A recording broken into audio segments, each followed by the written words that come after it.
Bonjour à tous et bienvenue dans l'interview de la semaine sur Actu Bassin TV. J'ai le plaisir d'être reçu par Sophie Panonac, la députée du bassin d'Arcachon.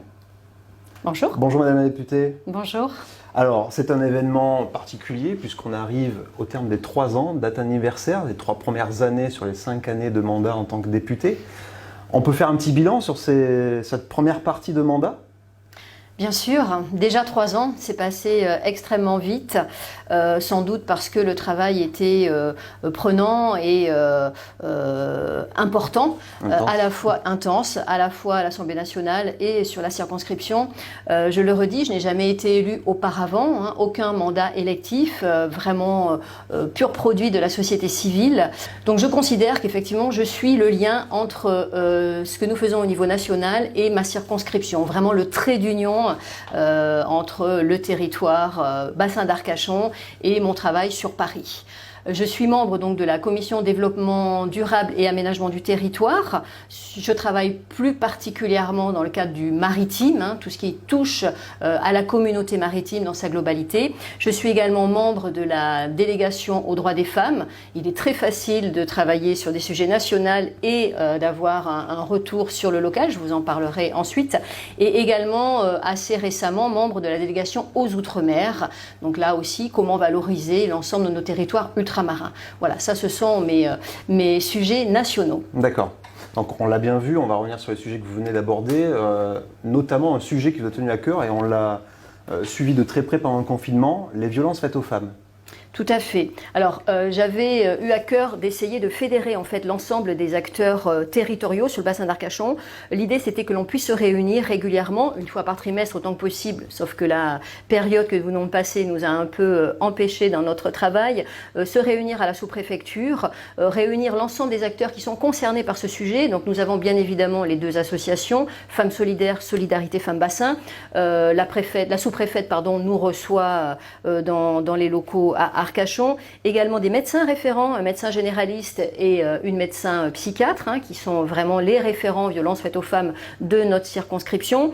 Nous avons l'ensemble des CCAS, les mairies sont représentées à cette table ronde. Nous avons bien évidemment les forces de sécurité, la police et la gendarmerie, puisque a priori le premier endroit où va se rendre une femme victime de violence, ce sont dans un commissariat ou dans un poste de gendarmerie. Voilà, donc nous nous réunissons régulièrement. L'intérêt, c'est vraiment que l'ensemble de ces acteurs puissent échanger sur cette problématique et soit en lien pour mieux coordonner les actions de protection des victimes. La difficulté principale sur notre circonscription, c'est effectivement l'accès au logement. Donc nous avons réussi à négocier avec 2 bailleurs sociaux qui sont Aquitanis et Domo France, la mise à disposition d'appartements pour ces femmes. Alors, appartements, on va dire, temporaires, intermédiaires, puisqu'il y a les logements d'urgence, dans lesquels il faut absolument les mettre à l'abri dès que les violences ont lieu, et les appartements intermédiaires qui permettent à ces victimes de se reconstruire sur un temps moyen entre 6 mois et 1 an. D'accord. Ils sont implantés où ces logements ? Alors là, le travail est à poursuivre, on va dire, et nous verrons avec les associations où elles souhaitent effectivement que ce soit le plus pertinent, bien sûr là où les appartements sont aussi disponibles. Nous avons eu également une bonne nouvelle dans le cadre du Grenelle des violences faites aux femmes. Un certain nombre d'appartements vont aussi être fléchés sur le bassin d'Arcachon, un peu plus d'une dizaine. Donc très prochainement, dans les jours qui viennent, nous aurons là aussi une réunion tous ensemble pour travailler sur où, quand, combien, parce qu'il va falloir les financer. L'État ne les finance pas entièrement. Et puis, il y a le financement de ces appartements, mais il y a aussi le financement des personnes qui accompagnent les femmes victimes de violences. On ne peut pas laisser une victime abandonnée dans l'appartement.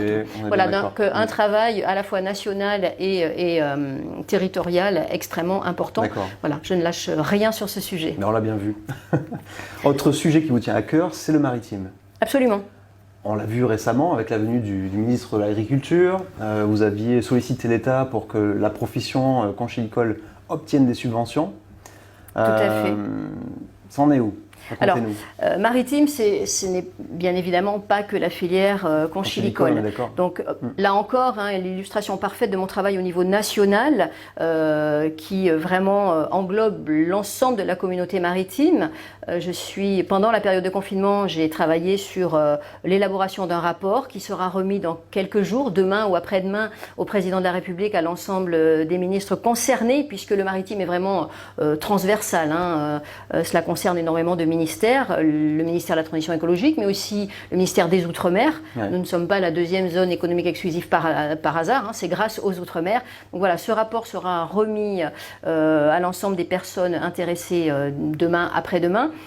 Ça, c'est un travail national, mais bien évidemment, au niveau local, il faut aussi que je soutienne certaines filières, donc les pêcheurs, les ostréiculteurs, les pêcheurs parce qu'il y a un souci de pêche à la Seine danoise, pêcheurs vendéens qui s'installent à l'entrée du bassin d'Arcachon, sont des gros bateaux qui raclent le sable et qui posent un vrai problème pour les petites unités dans le bassin d'Arcachon. Donc avec le président Lamourou, nous avons interpellé le ministre pour que ces pêcheurs ne soient pas à l'entrée du bassin. Voilà. Donc ça, c'est un exemple d'intervention que je peux avoir. Et les conchiliculteurs, vous en avez parlé tout à l'heure, mon intervention auprès du ministre a fait qu'il a souhaité venir sur la circonscription.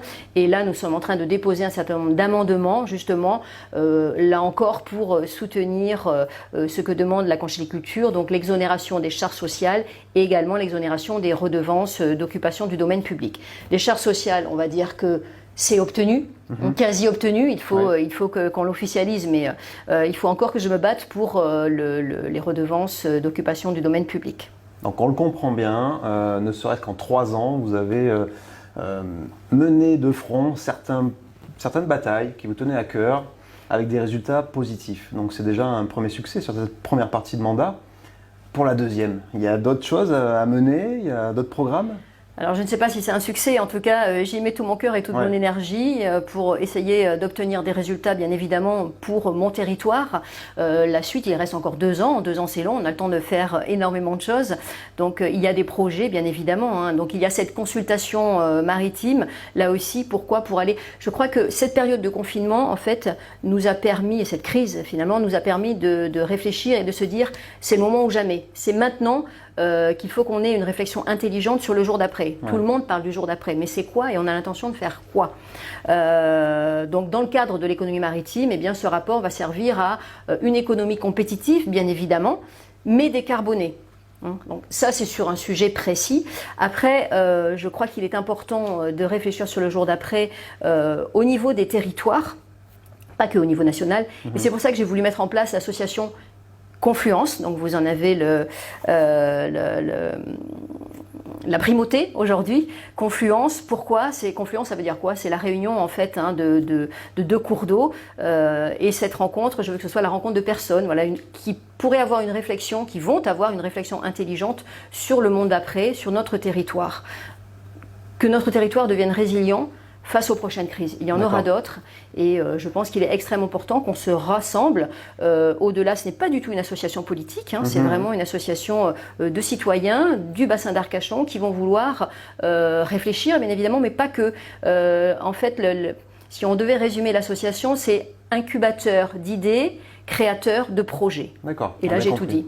Donc finalement, cette crise, ce confinement a permis de mettre le doigt sur des problèmes important, essentiel, et ça a permis de créer ce lien, du moins d'aller directement auprès des plus défavorisés par la crise.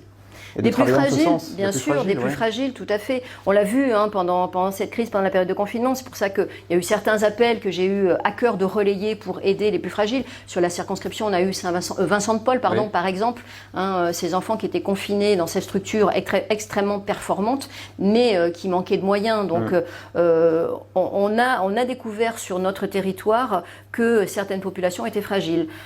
Il faut qu'on continue à les accompagner maintenant.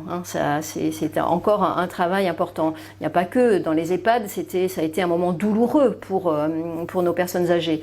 Donc rien du tout, un petit rien du tout. Mais aller le jour du 1er mai déposer un bouquet de fleurs à l'ensemble des équipes, le travail était extrêmement difficile, pour les personnes âgées. On ne parle pas des soignants. Leur travail est assez extraordinaire et il est important. Alors une fois qu'on a dit ça, et j'entends aujourd'hui ce qui se passe, leur travail est extrêmement important. Ceci dit, il ne faut pas passer cette crise, les oublier. Et je crois que ce qui se passe dans le cadre du Ségur de la santé est important. Revalorisation des salaires, des conditions de travail. Voilà. En tout cas, j'y serai vigilante. Je comprends leur impatience, et je serai vigilant à ce que ce travail aboutisse, leur donne satisfaction. D'accord. Alors vous aviez un projet, enfin un projet, c'est pas un projet, chaque année la fête de la mer a lieu sur le port d'Arcachon. Ça avait été donc reporté suite au confinement. Et puis la bonne nouvelle. Écoutez, oui, alors là, on est sur un aspect un peu plus ludique, ça fait plaisir, effectivement, une nouvelle, un peu de gaieté, un moment où effectivement les Françaises et les Français vont pouvoir se rassembler. Donc la première édition de la Fête de la Mer, c'était l'année dernière en juin, puisque nous étions, en parrainage avec la SNSM, c'est dans le cadre des Journées nationales de la SNSM. Cette année, ça ne se fait pas en même temps à cause du calendrier, donc les 17, 18 et 19 juillet prochains, nous lançons la deuxième édition de la Fête de la Mer et des Littoraux. Il y a déjà des retours incroyables. Je crois que les gens ont envie de se retrouver et puis ont envie de porter un message. Alors l'idée de la Fête de la Mer, c'est donner l'envie de mer, quelque part tout simplement. Et je crois que ça va être un moment un peu fort. Alors de se rassembler, de passer un moment gai ensemble, vraiment joyeux, mais pas que. C'est aussi mettre l'accent sur l'importance de la mer, des océans, nos littoraux, la protection de la biodiversité marine, littorale, vraiment faire prendre conscience encore plus aux Françaises et aux Français de l'importance de ce qui nous entoure. Et la fragilité de cet écosystème. Absolument, la fragilité, on l'a vu pendant la période de confinement. Comme tout était paisible et comme les animaux, même chez nous, à nouveau, reprenaient leur territoire. Exactement. Donc un petit coup de projecteur sur tout ça et vraiment qu'on en tire des leçons pour que, et j'espère que cette association servira à ça, que l'on ne recommence pas comme on faisait jusqu'à présent. C'est extrêmement important d'avoir des réflexions, bien évidemment, mais qu'au quotidien, concrètement, on fait quoi? Et chacun peut intervenir. Par des petits gestes au quotidien, on peut améliorer notre rapport à la nature. Un combat de tous, dont vous êtes le porte-parole.